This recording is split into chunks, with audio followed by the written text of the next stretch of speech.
¿Cuántas veces nos pasa? Llega el inicio de año y, bueno, sentimos esa mezcla, ¿no? De ilusión, de agobio quizá. Grandes planes para el negocio, toda la energía puesta, pero pasan los meses y las urgencias del día a día nos devuelven casi al mismo sitio. Esa sensación de remar mucho, pero avanzar poco. Es agotadora, ¿verdad? Sí, es muy frustrante.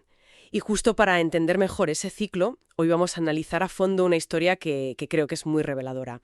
La historia de Laura y su empresa Espacio Vivo.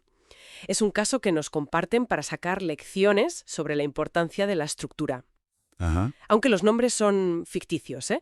El material deja claro que se basa en experiencias muy reales. Muy comunes, de hecho.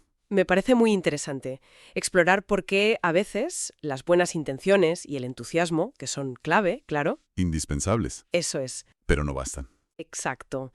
Vamos a ver cómo esa falta de orden interno, de sistemas claros, puede ser el freno principal, incluso cuando hay talento y hay clientes.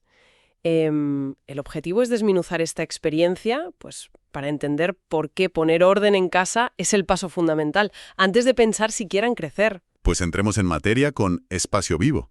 Llevaba 6 años funcionando, tenía buena reputación, un equipo capaz, proyectos interesantes. Parecía la imagen del éxito, ¿no? Desde fuera. Sí, totalmente. Pero la realidad interna, según nos cuenta esta historia, era de caos. Entregas fuera de plazo, costes que se iban de las manos proyecto tras proyecto. Uf. Y una falta de flujo de efectivo constante. Preocupante, vamos. O sea, mucho trabajo, mucho esfuerzo, pero la ganancia real. Mínima. Y el ciclo era agotador. Planes en enero, cansancio ya en marzo, caos en julio y frustración total en diciembre, año tras año. ¿Y las causas? Porque imagino que no sería por falta de ganas o de clientes. No, para nada. Lo interesante al analizarlo es que el problema no era falta de capacidad ni de ventas. El núcleo era la ausencia total de estructura. Los roles en el equipo, difusos. Nadie sabía exactamente qué tenía que hacer quién. Ya. No había procesos definidos para las tareas clave y muchas decisiones se tomaban, pues, sobre la marcha, por intuición o por la urgencia del momento. Faltaban hasta indicadores básicos, o sea, no sabían ni la rentabilidad real de cada proyecto. Era operar un poco a ciegas. Madre mía. Y la historia describe un punto de inflexión. Doloroso, imagino. La pérdida de un cliente corporativo importante. El contrato más grande del año, ¿puede ser? Sí, el más grande. Y se fue porque, por falta de seguimiento, claro, de avances concretos, el cliente se cansó y canceló. Qué duro. Y esa noche Laura, la dueña, tuvo como una revelación. Muy dura. Se dijo a sí misma, según el relato, planeo como empresaria, pero opero como bombera, apagando fuegos todo el día. Buf, qué frase. Reconoció que el problema no eran las ganas, sino la falta de método, de sistemas. Y esa claridad, supongo, la impulsó a buscar ayuda. Exacto. Buscó ayuda externa. Y en ese camino, una conversación con un consultor fue clave. Él le preguntó algo muy directo. ¿Tus planes tienen responsables, fechas y seguimiento? Claro. Lo básico. Pues Laura admitió, no. Son más bien ideas. Y la respuesta del consultor fue, tajante. Entonces no son planes, son deseos. Es una lección brutal, ¿eh? La necesidad de traducir la visión en acciones concretas, medibles y con responsables claros. Totalmente. A partir de ahí, la historia nos muestra ya la transformación. Con acompañamiento, Laura empezó a implementar sistemas, cosas que pueden sonar básicas, pero que marcan la diferencia.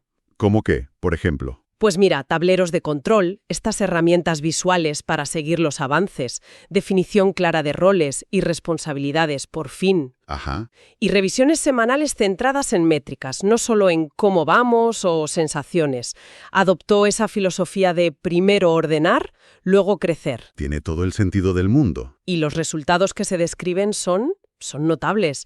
La empresa dejó de depender solo del empuje personal de Laura. Empezó a sostenerse en la estructura. Eso es, proyectos a tiempo, rentabilidad que mejoró, clientes más satisfechos y algo muy importante, el agotamiento crónico de Laura se fue transformando en orgullo. ¡Qué bien! Es que ese cambio de enfoque es crucial. No es un caso aislado, ¿eh? Justamente como explica Ricardo Bolaños en su experiencia ordenando empresas, este paso de operar apagando fuegos a trabajar con una estructura es lo que libera el potencial real. Claro. Ricardo ha acompañado a muchas empresas en procesos como este y ve constantemente cómo el orden permite el crecimiento sostenible y reduce muchísimo el desgaste del líder. La historia de Laura, aunque sea un caso concreto, es un espejo de muchas realidades empresariales que vemos por ahí. Exacto. Nos recuerda esa verdad fundamental que a veces con el ajetreo diario pues olvidamos. ¿Y cuál dirías que es la reflexión final que se desprende de todo esto? Pues mira, yo creo que es contundente. Tener metas escritas no es suficiente. Para nada. La disciplina de ejecutar esos planes, de construir y mantener el orden día a día, eso es lo que realmente transforma un negocio. Sí, sí. Te da la base sólida para crear y avanzar de forma duradera. Totalmente de acuerdo. Una base sólida para poder volar. Justo eso. Los esperamos en nuestro próximo episodio del podcast Ordena tu empresa, donde ordenamos y ganamos.